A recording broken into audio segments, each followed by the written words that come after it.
ధైర్యం, దృఢ సంకల్పం ఉంటే జీవితంలో అనుకున్న లక్ష్యాన్ని చేరుకోవచ్చని ఎంతోమంది నిరూపించారు. ఇలాంటి కోవకు చెందిన వారిలో ఒకరు మోబిక్విక్ కో-ఫౌండర్ ఉపాసన ఠాకూర్. ఇంతకీ ఈమె ఎవరు? ఈమె మోబిక్విక్ ఎప్పుడు స్థాపించారు? నెట్వర్క్ ఎంత అనే మరిన్ని వివరాలు ఈ కథనంలో తెలుసుకుందాం. ఉపాసన ఠాకూర్ స్టాన్ఫోర్డ్ యూనివర్సిటీలో చదువుకున్నారు.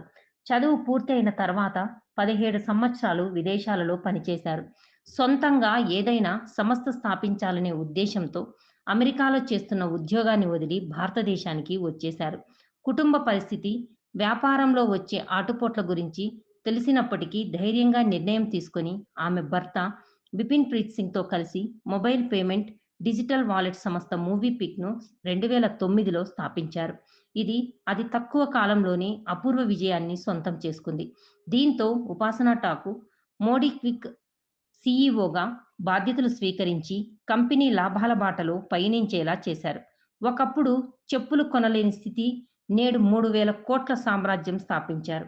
ఏదైనా పనిని ధైర్యంతో చేస్తే తప్పకుండా విజయం సాధించవచ్చని ఉపాసన ఠాకూర్ నిరూపించారు. నేడు ఈ సంస్థ 8,000 కోట్ల ఆదాయంతో ముందుకు దూసుకెళ్తుంది. Exclusive on Zee news.